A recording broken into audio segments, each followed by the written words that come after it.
So the objective for the session, so sharing a little bit about some of these ideas from this Value Beyond Value Chains project resource bank, and sharing where you can find that. But also then discussing the challenges and opportunities and other questions regarding private sector engagement, either in the context of FOLUR, if you happen to be involved in that, or in the context of other work that you're doing. And then hearing in terms of what do you think the support needs are. I mean, it says from UNDP, but could be, you know, more generally, where do you think are the kind of the critical issues and gaps that support is needed? Again, it could be specifically in relation to the FOLUR work, or it could be in relation to the other project that you're doing. As I said, the ideas are not project specific.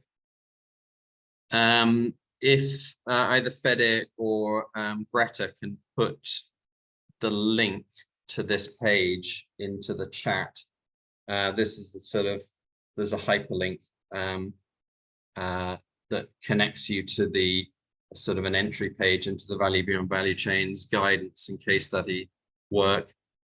The slides I'm going to share today are part of a much bigger deck, which is about 100 slide deck. And there is a PDF, but there's also a PowerPoint version, and that PowerPoint version was created deliberately so that people can basically download the slides, pick out slides that you want to use, take images, edit it, adapt it, so that it's intended to be a sort of resource that you can actively use and draw from. Personally, I'm particularly a fan of visual images because they help to sort of shift. I think they're better at shifting mental models. So in a minute, we'll go into these breakouts because I want to make sure whatever I share is contextualized for what you want to hear. So I want to hear from you first. What are the key questions you have around private sector engagement, and particularly around private sector collaboration with governments and public-private partnerships, which is what we're focusing on here, in terms of, you know, why should companies engage in dialogue and collaboration processes with governments, typically at national, subnational level? What's the strategic added value for a company? What, you know, and how might they go about it? And then as development practitioners, which I think many of us or most of us are here, you know, what's the rationale? What's the case that we can put to companies in order to increase this engagement? So we're going to give you sort of 10 minutes. She'll cut that down. We'll make it 8 minutes for a discussion in threes, and then to hear back from you what those questions are. So then when I run through the Value Beyond Value Chain, some of the materials, I can also adapt it to what you're most interested in.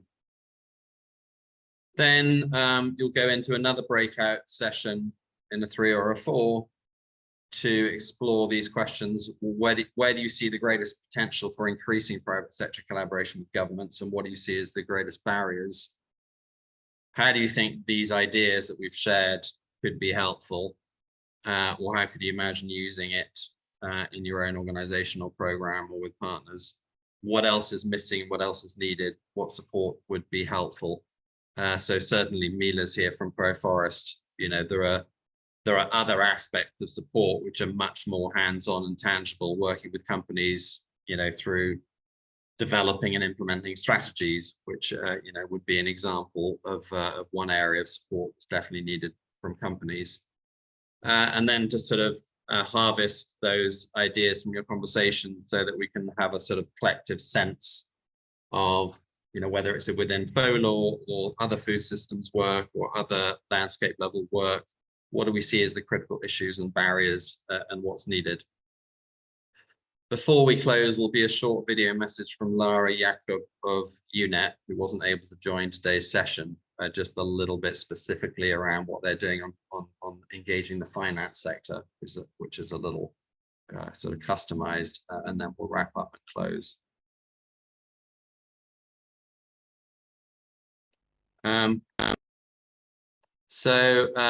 Again, if Greta or Fede could copy these questions into the chat, some versions of Zoom, they stay with you when you go to a breakout, and some versions of Zoom, they disappear.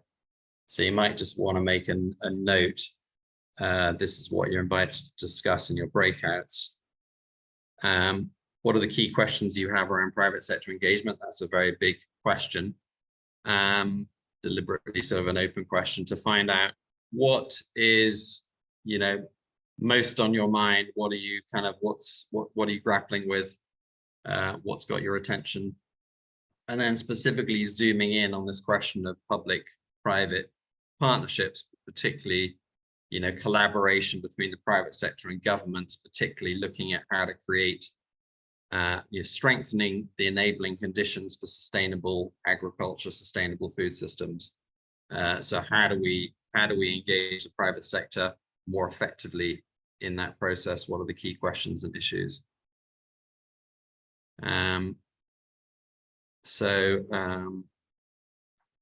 Yeah, the questions are there in the chat. Yes. So Fede, if you can set it for an 8-minute breakout, and then just see what comes up when you come back. We'll collect some of those questions and just get a sense of, what are the questions you're holding. So see you back here in 8 minutes.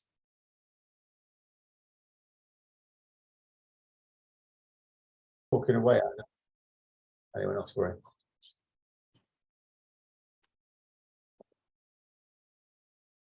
Great, welcome back everybody. If you could just take a minute or two just to type into the chat, a question or two that you have, or a reflection just in respect of your conversation, so I can get a quick sense of what you've been talking about. That would be helpful. So just take a minute or two to write something in there, and then we can all get a collective sense of where people are at.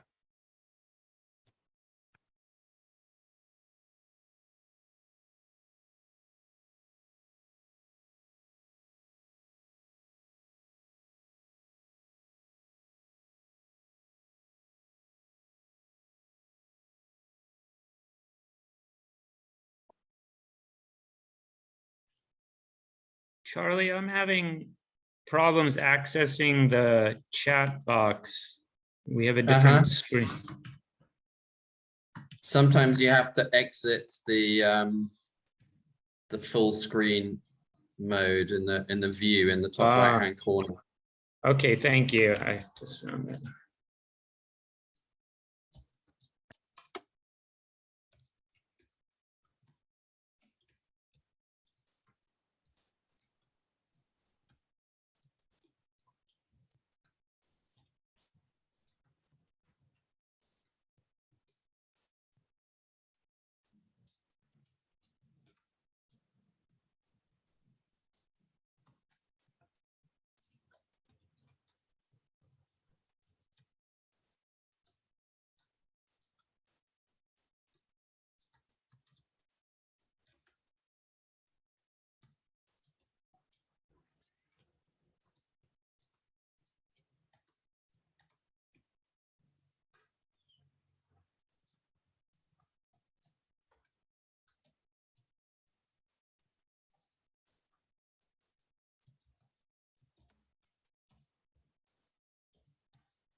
Mohammed, your question that came just to me, not to the whole group. You might want to try and repost it to the whole group.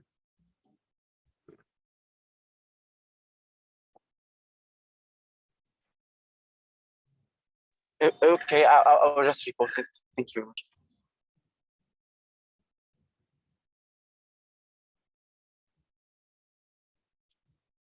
Okay, I mean, you can all scroll through there. And what I suggest is, feel free to interrupt me during my presentation to pick up any of these points. The one I'm going to address most directly is Duncan's question: how can private sector work with governments to streamline policies? And then for Duncan, it's to support the FOLUR agenda, but it could be to support any sort of sustainable food and ag related work. So I'm going to talk through some ideas, and I think some of you may have seen some of this before, because I've presented some of these ideas previously. So bear with me in terms of any repetition. But yeah, some important questions around issues of fairness, risks of lobbying, risks of corruption.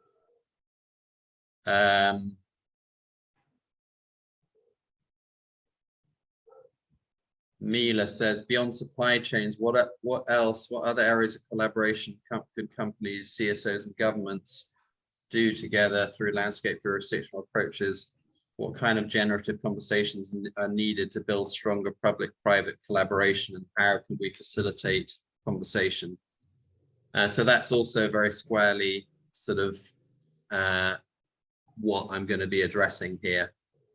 And just to say, here I'm talking particularly around this question of how does the private sector engage constructively with government to help create a positive enabling environment for particularly for sustainable production, but also sustainable food systems.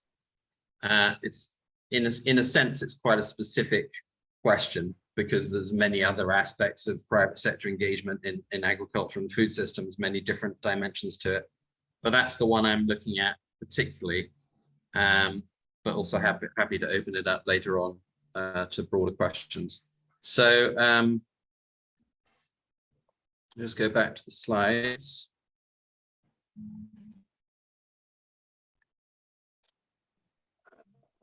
And just to note that I can't track the chat while I'm also slide sharing. So if you want to just sort of unmute and interrupt at any time, please do. And I'll also try to make an effort to sort of field questions, but you'll just need to unmute yourself and jump in, because I won't necessarily see you otherwise. Or put your hand up using the Zoom hand function. So this project was deliberately and provocatively called Value Beyond Value Chains, because if you're engaging with a government at the level of policy, it's going to be relevant to your value chain, but it's also going to have broader application made across wider areas of.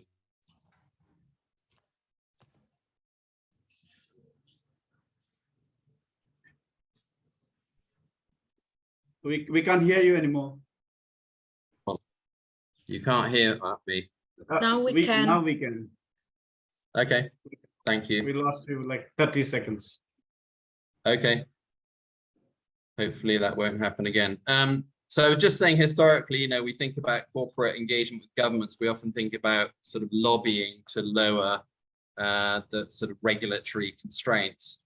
But nowadays, I think there's, many more companies that are doing the opposite, which is advocating to governments for a regulatory framework which does support sustainability, whether it's sustainable production or sustainable value chains, sustainable food systems. But for some companies, this argument still needs to be made.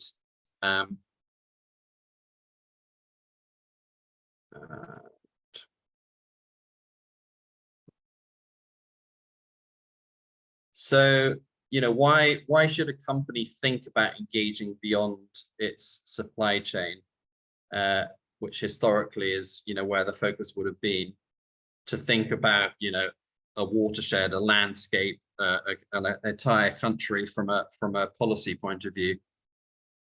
This particularly addresses issues of systemic risk, which I think people understand much better post-COVID. Risks that are beyond the scope of an individual supply chain or value chain. And here's a few of those, some of what those systemic risks might be. But if you are a company that genuinely is thinking longer term and is thinking about the resilience and sustainability of your value chain, you're going to be thinking about these wider systemic risks. Climate impacts, other ecological impacts, other risks around sort of the sustainability of livelihoods of suppliers within your supply chain, issues around sort of food insecurity within landscapes that you source from, etc. And some more conventional sort of operational risks around your brand and reputation, license to operate, and the direct risk to supply chain disruption. And historically, the main focus of a lot of sustainable sourcing work has been thinking from the supply chain lens or value chain lens. A lot of work around global frameworks, voluntary commitments, then being integrated into sustainable supply chain management, mapping supply chains, and then trying to create a sustainable supply chain down, from the consumer down to the farm level. But critically, that process sort of misses out the enabling environment. So particularly at the national policy level, but also at the subnational level, the regional level.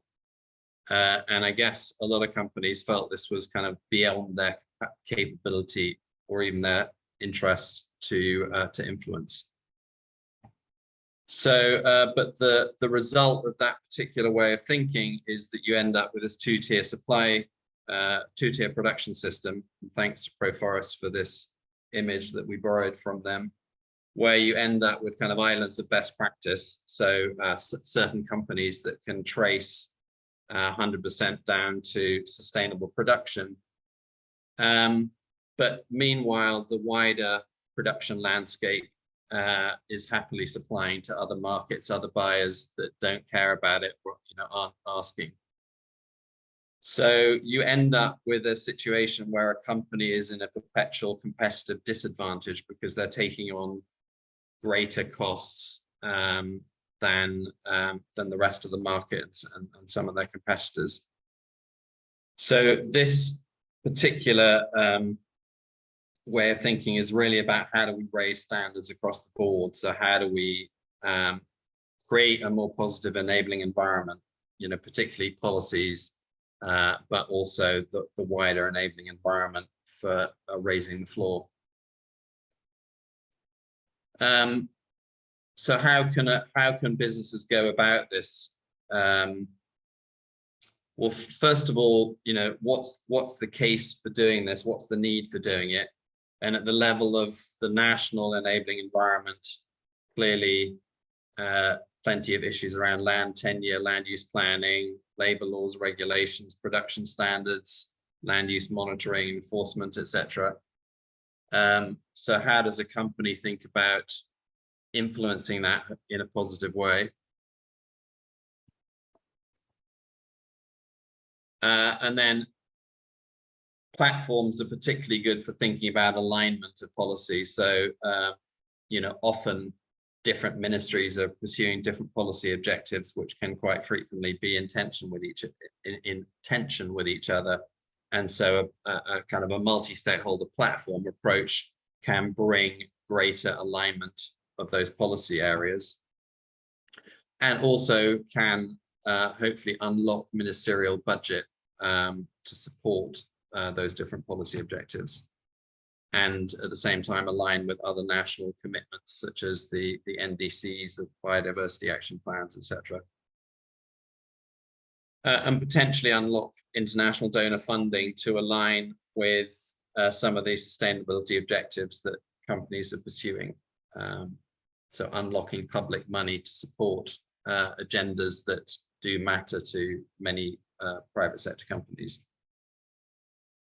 And then at the subnational level, again, what's the value of engaging? Well, can you influence subnational government to strengthen economic regional plans, local land use planning, again aligning agendas across different areas of government, etc., and come up with landscape level action plans that will facilitate greater collaboration across a landscape, so collectively solving a problem rather than trying to do it sort of individually through individual action, individual supply chains. So, you know, some of the benefits then, if collaboration can unlock these benefits, better production practices, improved conservation, stronger land use governance, increased investment in community development.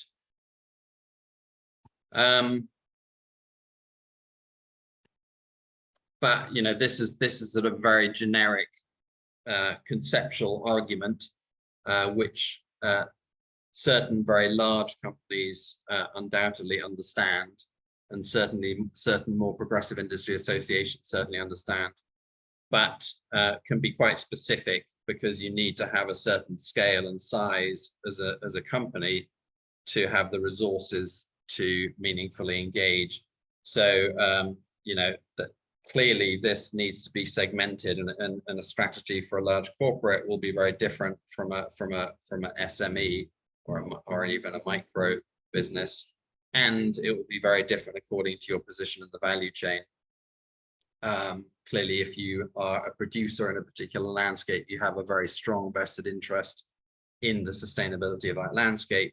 Whereas if you're a manufacturing company on the other side of the world, sourcing from multiple landscapes, then your sort of rationale for engagement is going to be potentially weaker.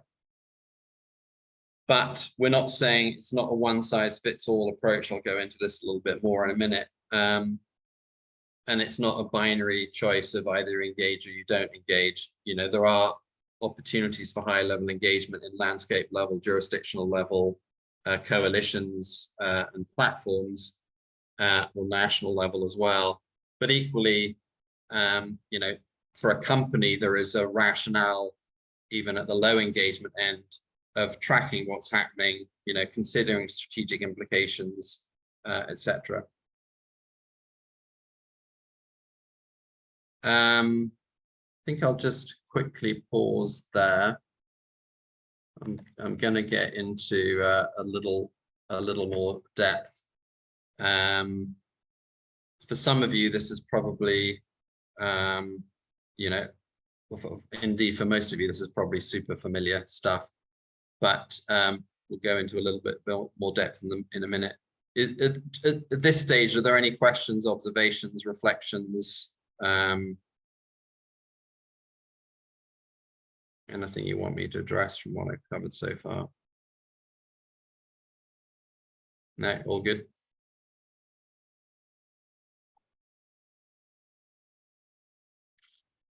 So Alex says the problem is that corporations are always looking at a rationale from a profit loss perspective, even ones that appear to be doing a lot in terms of ESG in their value chains. Often the case. You know, we're really looking at leaders rather than laggards in this particular example.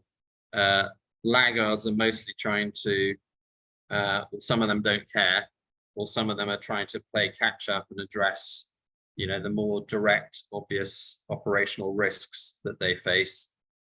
These arguments that I'm presenting are more applicable for organizations that are thinking longer term, thinking more about systemic risk, have sort of covered the bases in terms of their own direct supply chain risks, operational risks, and are thinking more broadly about sustainability of long-term and their sector, or equally for industry associations, business coalitions that are seeking to tackle these issues in a more collaborative and systemic way. Charlie? Yeah.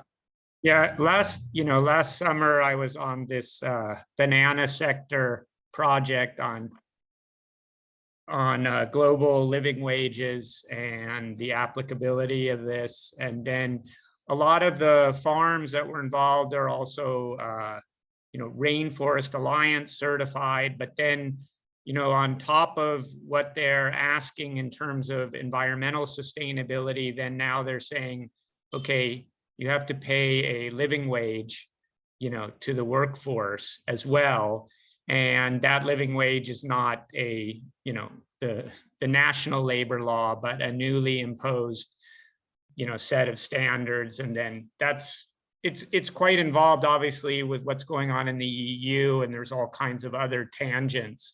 But I think this is this burden along the supply chain, even when they're engaged with companies that are fairly forward thinking and are working with their customers in Europe and trying to show they're doing this and that, then they're getting an additional layer of burden, while at the same time they're trying to do catch up from COVID impacts or other agricultural impacts like this fungus that killed a third of the banana crop. So it's quite complex. I mean, the system, and then so it's like, how do you approach it, in a fair way to both the suppliers and the multinationals, I guess is my question.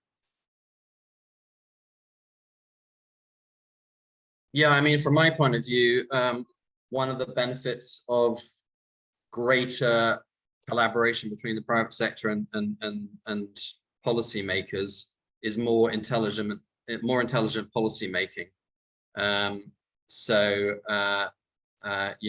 By harnessing the inputs of those who will be affected by policy in the policy creation process, hopefully one should come up with more intelligent policy, which often isn't the case.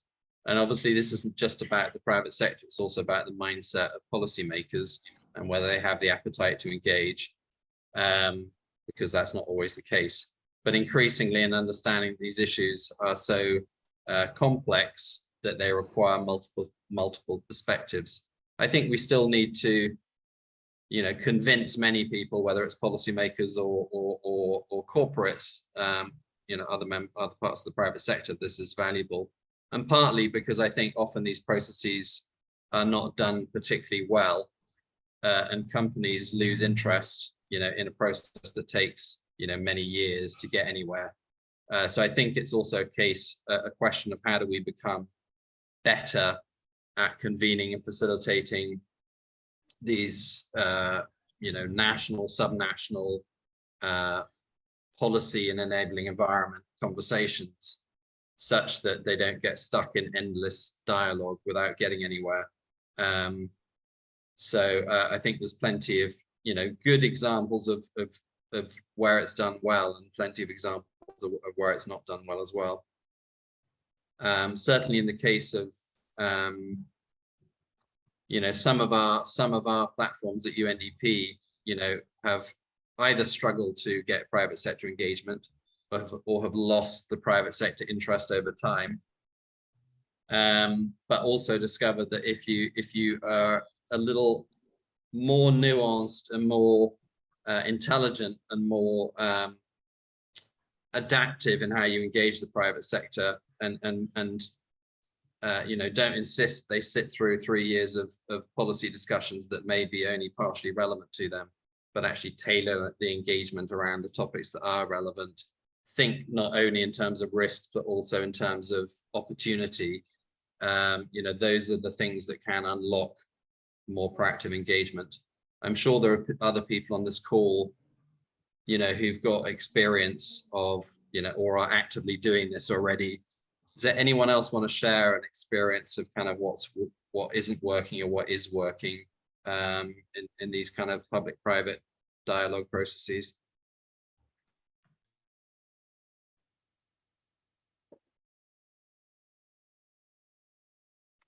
I think, critically this, yeah, Ross. Yeah. Hi, Charlie. Ross Jacks from Swiss Contact. And I was, in our work, I've been working, I'm based in Indonesia and worked largely with, in the tropical crop sector from here with private companies, the cocoa, coffee, palm oil, and rubber somewhat. And yeah, the engagement, especially on a multi-stakeholder platforms, has been to, I mean, a large part has been to educate some of these companies about how they can operate in their existing, how the business model, conventional business model, what it needs to be tweaked and augmented to deliver more of these social environmental outcomes. And I also think that it's, I mean, we see that when we need to move away. I see this beyond the value chain, but I'm very much in favor of these companies. The value chain delivers so much value to rural populations that I encourage them not to diverge too many. There's so many things that could be improved in that value chain to deliver a living wage or living income, to have better environmental outcomes. That then when they get diverted into doing kind of sideline publicity projects, that it diverts from the fact that they should focus on their core business and make that a driver for, you know, for improving the social environment and economic outcomes in the areas where they're working. And I heard the earlier comment. I see that there's profit incentive. I mean, that's that is the existence. I mean, that is the very reason they exist. And that's not aligned with these environmental and social ESGs, or that cannot have some type of overlap, then they will be resisting that. They, like you said, I like that. The earlier diagram is if these companies are doing it because they believe it's the right thing, but they stand out as islands above their competition, then they're forever at a disadvantage, right? So there's part of that is the standards in terms of both the government or the regulatory regulations be applied to everybody. But in terms of being working in this area, it's always like, how can we turn these, how can an effort to do a good business model also have better outcomes for more people, but still have come back to the company? This is something where, you know, this is an argument we have to keep. I keep having to focus on this is where can we arrive at the right incentives to do the right thing? So, you know, part of the rationale for this session is also about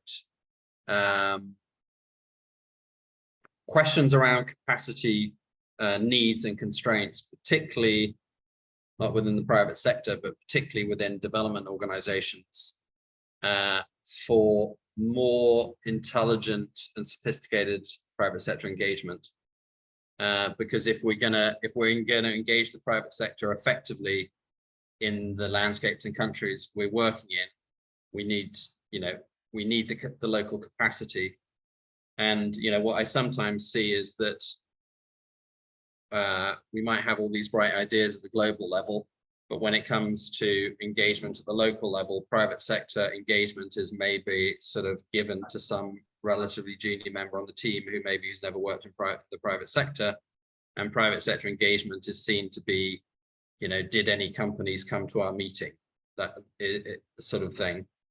And obviously we need to become way more skillful than that. You know, we need to first of all segment the private sector, you know, much more than we do, both in terms of value chain, in terms of you know, size of company, in terms of maturity level, and then also in terms of different functional areas of the business, you know, because a different functional part of the company is going to see the value very differently and needs a different argument. But then also how we design our processes. So it's not just, you know, we have one dialogue workshop that happens, you know, once a quarter or once every 6 months, and everybody gets invited along and everybody has to join in every discussion and every panel or whatever.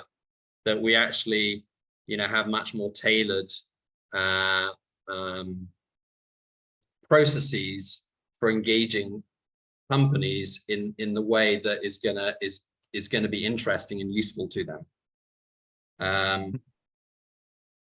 Yeah. You know, and I often see a lot of variance in the application. We might have a sort of a methodology or a set of guidelines at the global level, and then how it gets applied locally is very much dependent on, well, you know, the capabilities of the team that are doing it, whether it's a UNDP team or the government themselves, and so sort of a huge variation in terms of how well those approaches are applied. Duncan. Yeah, thanks. I really like some of the proposals that you gave in terms of private sector working with government, particularly the idea that they can provide technical assistance and even funding and investment to support some agreed initiatives. Now, this aligns very well with the work that I'm actually involved in, which is the Landscape Policy Accelerator. The program basically works to support governments in terms of identifying priority policy bottlenecks.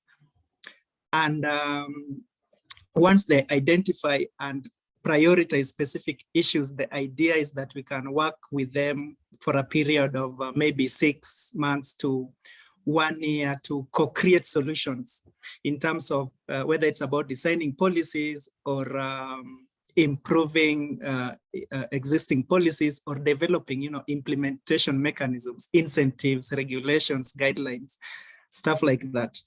But we are also alive to the fact that we cannot do it alone. So partnerships are very necessary in terms of funding, in terms of the expertise. And I see this as a role that a private sector, we can plug into a private sector. So my question is, maybe what are some of the ideas on how we can identify and rally support of the private sector to support this kind of initiatives? But the other part of the question is that the landscapes where I work in, basically in Africa, sometimes is also heavily politicized. So there's also the risk of, if you involve private sector in policy making, if you are, for instance, working in coffee value chain and you involve organizations or corporates that are involved in the coffee business, there's a risk that others will think maybe they're there to influence policies in their own favor. So I see there's a risk. How do we surmount this? So, thank you. Yeah, well, your first example, the Landscape Policy Accelerator, I love the sound of that, and it makes me think about how can we inspire each other by sharing interesting models of methodologies and processes. So most of our institutions tend to have a process or two that we run, but how can we share and inspire each other? Because it's just straight away, I like the framing of that as well as a policy accelerator and addressing policy bottlenecks, because it feels kind of private sector like the notion of accelerators, and they like the notion of sort of tackling priority issues. But your question around the political issues, it picks up some of the questions from the beginning of the session that were placed in the chat, which are challenging. And I don't think there are any easy way around them. And I think it's about building capacity of teams on the ground, whether that's from development organizations or partner organizations, to think in a more sophisticated and nuanced way around power dynamics. And really, sometimes I think we can be a little naive, and sort of it's convenient to ignore these dynamics. But I think we need to really pay attention to them and address them through. Obviously, it's always going to be in a contextualized situation. I don't know if anyone's got examples of how that's played, how some of those power dynamics have been playing out in projects you're involved with. I think one issue is obviously it's the bigger organizations that typically might have the resources to engage more meaningfully. So, you know, a landscape approach is probably going to have a few large international brands attached to it, you know, but then you have one particular dominant worldview influencing what happens, and the more smaller, more marginalized, you know, or lower capacity organizations haven't got a seat at the table because they probably haven't got time for it, and so their voices and perspectives aren't heard. So, you know, typically one might engage through a sort of a community, an industry association to address that issue. But again, those power dynamics are going to play out within the associations as well. Yeah, I'll offer, Charlie, that experience in both a kind of a commodity focused effort in cocoa here in Indonesia, then now a landscape effort in Sumatra. Notice that some major commercial brands, consumer brands, end users, major brands such as Nestle or Mars, in those two cases, that they and also PepsiCo, that they came in as kind of the big brand pushing ahead with an agenda, a vision, right? And I noticed that it did create a kind of momentum that other brands, other companies want to join to be part of. And so you do have this, you know, you could say marginalized, but there is this aspect of, you know, they want to maybe almost a FOMO, you know, they want to be missing out on this initiative and want to have their name associated with it when you get those brands and the effort there. The balancing act, though, is that leading organization sometimes can have, even though they try not to be perceived as such, they have the perception, oh, that's that brand's project, or they're the ones in control. So in that case, we went through quite a bit of effort to establish multi-stakeholder, commodity in the cocoa area, a organization that could represent everybody who have a voice at, and kind of set a pre-competitive rules of engagement or a mission, or you know, prioritize that, so it wasn't so we could get over that aspect of groups being marginalized or others seeing that this effort, which was involved a lot of both civil society organizations and public funding, that it wasn't being captured by some big company for its benefit only. So that it was elaborate, but I think that in this case, again, we go back to how do you get companies engaged? My experience has been is that if you go courting a company after you design a project, it's too late, or initiative. I believe that for this to work, they need to be at the table from the day one. And actually they need to be in recognizing the issue and beginning design and the effort together with them or a industry association. Then it has a chance of having meaningful partnerships. I've seen too many. I can't imagine having this. When I've seen success, it's always been that from the very beginning, that the co-creation process from the very beginning. Yeah, just respond to that before going to Chris. In some programs, I mean, I totally agree with you. And if you're doing it like a Jeff-funded project, you have to kind of design the project before it even starts. So you have like a design team, and then there's this massive delay because it goes through the approval process. Once you get it approved, you know, a few months or years later, it's kind of starts. So you have to go out and talk to companies about a hypothetical program that might be starting in a year or two, and we'd love to have you involved. We'd love to have a co-financing letter. Thank you very much. But I'm not going to be the person delivering this project, because if the project gets approved, we'll be a separate team. We'll get back to you in a couple of years' time. So we had this recently with Unilever.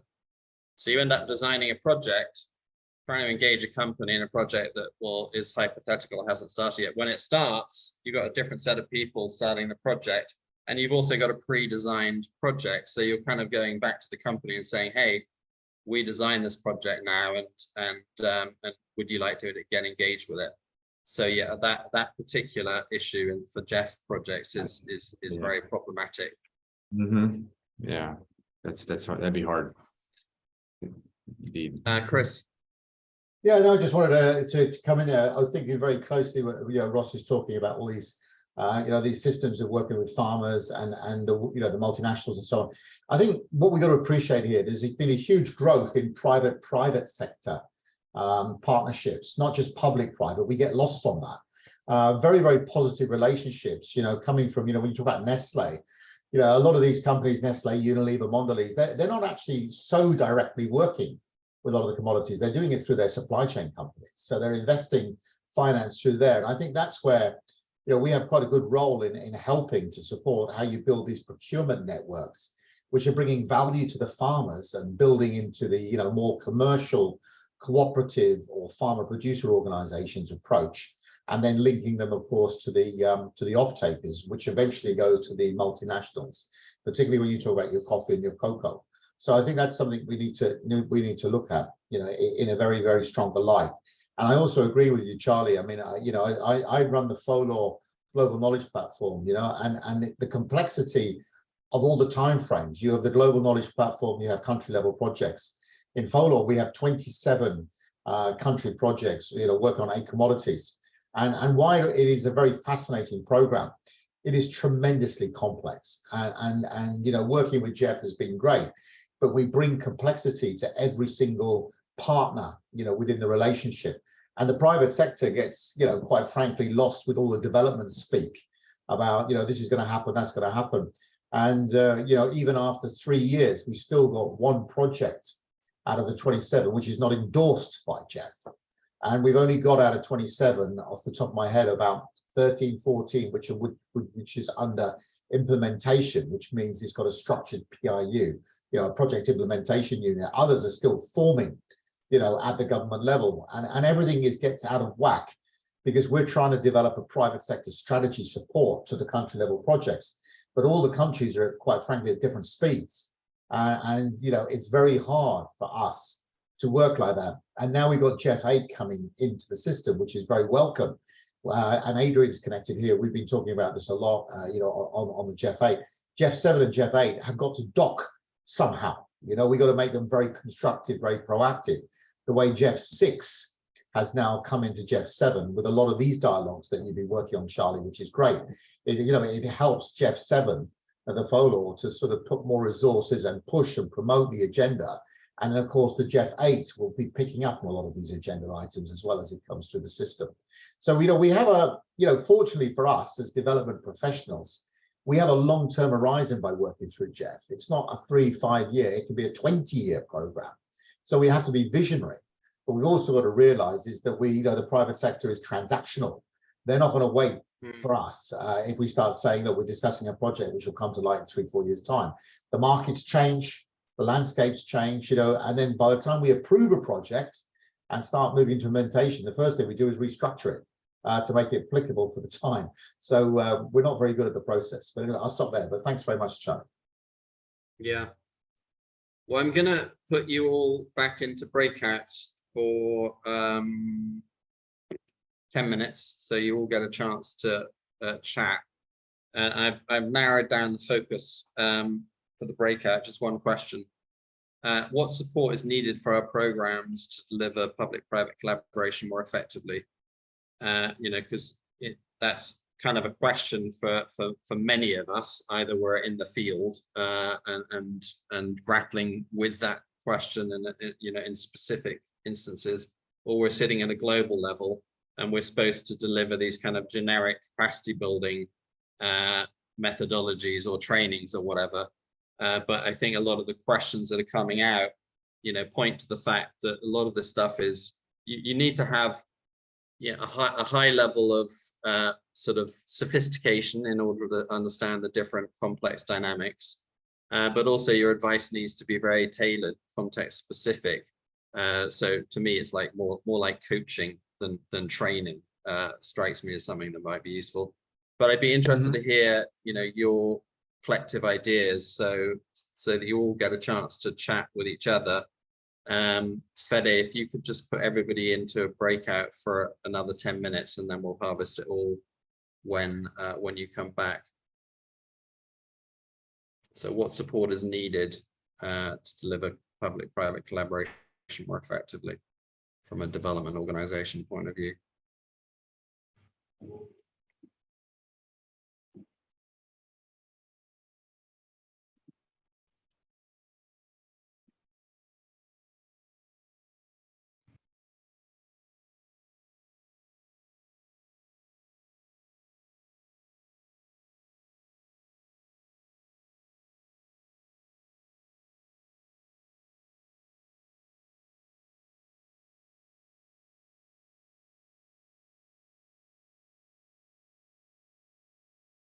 Oh, Jakarta, yeah.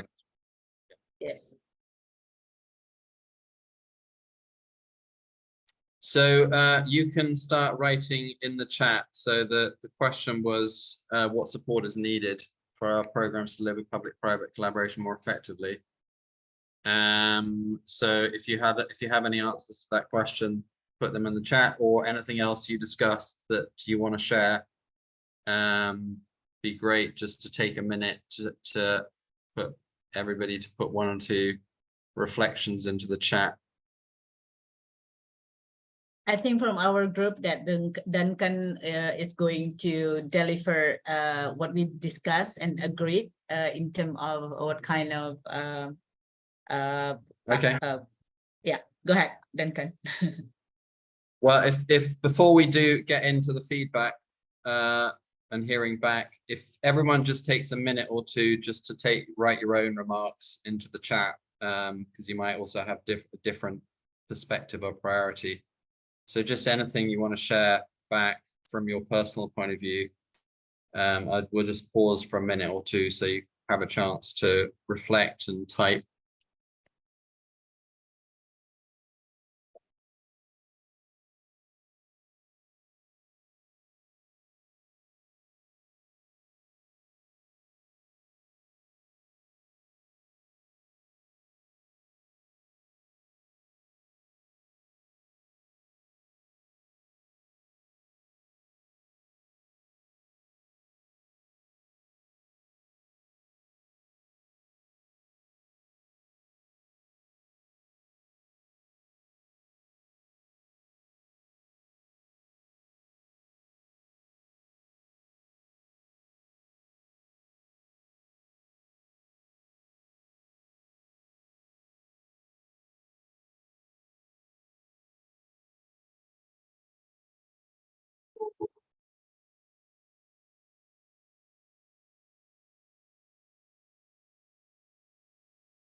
So hopefully there's a few more coming. I mean, I like what Mila you're saying in terms of building collective awareness first about why collaboration is needed through a thoughtful series of formal and informal engagement capacity building. I think too often we sort of already deliver it as a fait accompli, which is this thing is happening, you know, and now we're kind of trying to recruit you into it, as opposed to, and it goes to the point I think Ross was making, like if we involve them in the design process, then it's much more likely to be successful, and say, you know, we're thinking of this. That's the problem with development programs. We typically have to go and get the funding before we can start. We need something where we can say, well, we're thinking of doing this, but we want to discuss it with you. We want to explore it. We want to co-create it.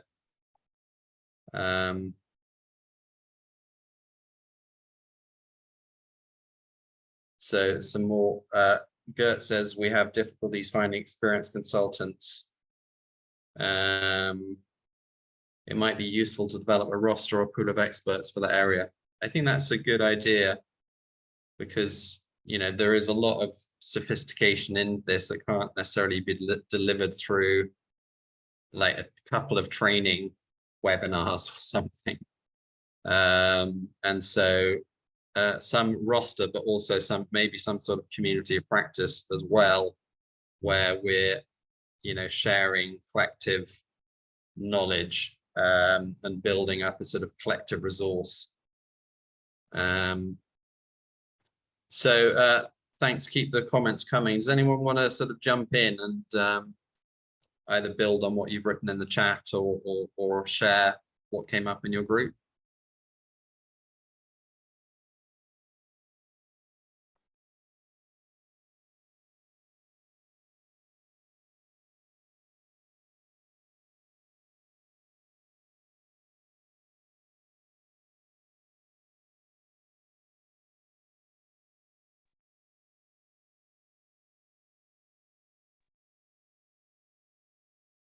Maybe something we discussed a bit was the need to be very precise on what are the resources that the private part of the partnership we need to engage in the collaboration, especially if we work with SMEs or companies that have limited resources. It's important that for them to know what we expect from them when we engage, or what the government part or local government part of the partnership is expecting from them as a collaboration in terms of time or other type of resources you should dedicate to the process. We think this is important to ensure that their participation on the long run. Yeah, thanks, Caroline.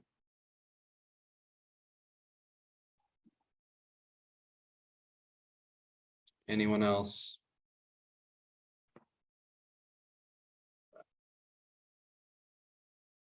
I mean, yeah. I'll jump and add something about in terms of the comment about getting, in this case, government institutions involved from the beginning.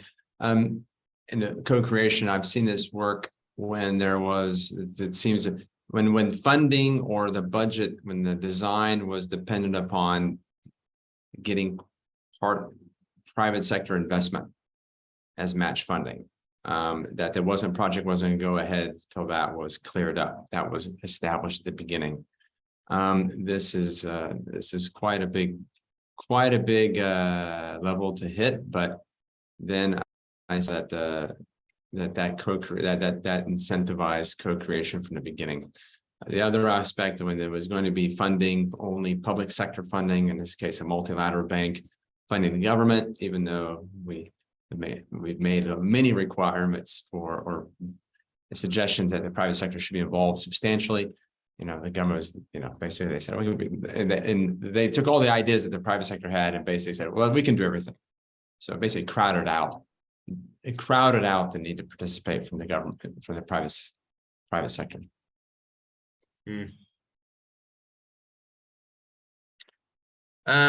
We're almost at time. Lara Jacob I mentioned from UNEP, who's involved in this work, wasn't able to join today, but she sent us a 2-minute video.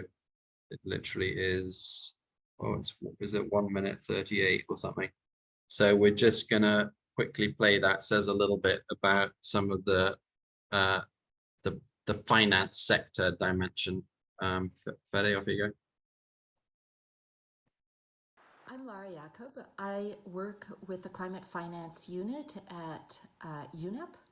As part of our work with FOLUR, we've engaged with financial institutions and identified capacity building and finance sector engagement more broadly as critical to aligning financial flows to sustainability targets in the FOLUR countries.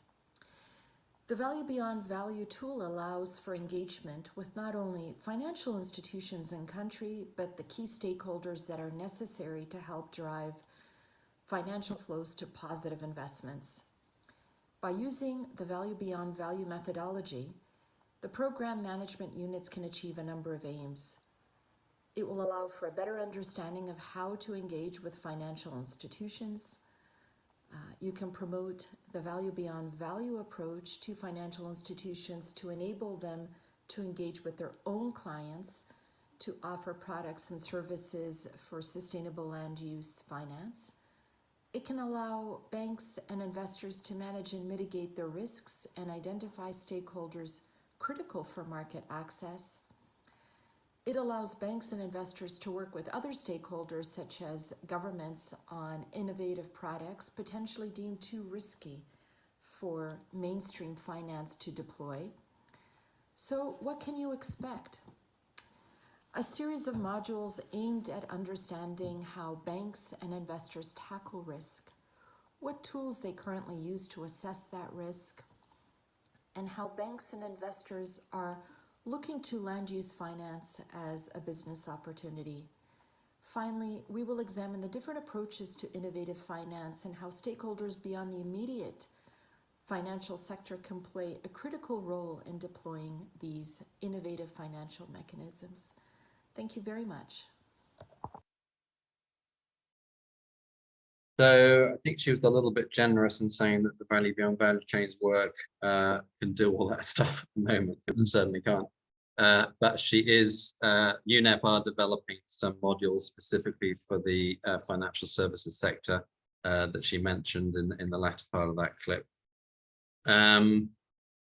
As mentioned at the beginning of the session, part of this is that it was intended to be a sort of discovery session related specific to the FOLUR program, to think, as Chris mentioned, I think Chris is gone, there are 27 countries in FOLUR, and we're supposed to be supporting all of them across multiple different areas, but one of them being private sector engagement.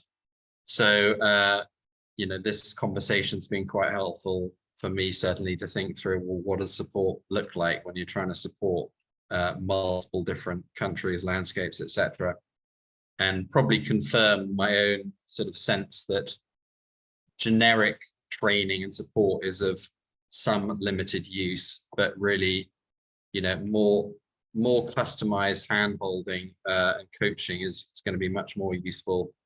And also, to Gertz's point, you know, finding people that really have got the experience of grappling with these issues, it's not something that you can expect somebody to kind of take on overnight.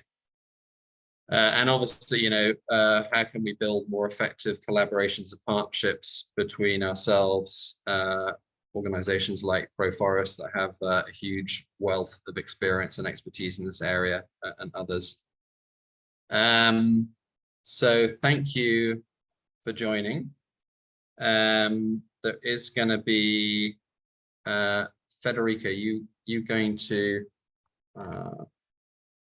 is there anything you need to say before we close, Federica? Thank you, Charlie. You shared the survey.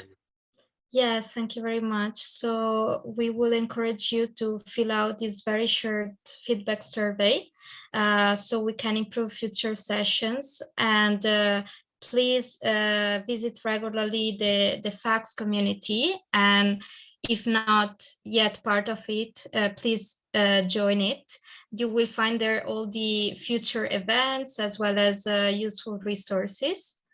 And thank you, Charlie. Back to you. Great. Well, thanks everybody for joining, and look forward to seeing you, many of you, again, no doubt. And yeah, just also very keen as we carry on with this work and this conversation to find out how we can collaborate together, because we're addressing part of the puzzle here, and definitely there are others who are addressing other complementary pieces. So you know, how can we bring those pieces together is key. So I'm looking particularly at Mila from ProForest, but also thinking of, you know, experience, Ross, that you're bringing. Alex, you know, you've got a lot of experience in this area. Duncan, what you're doing sounds super interesting, and no doubt others on this call. So thank you very much. I'm in Thailand, so you get a little one of these. Mm-hmm. And Thank you.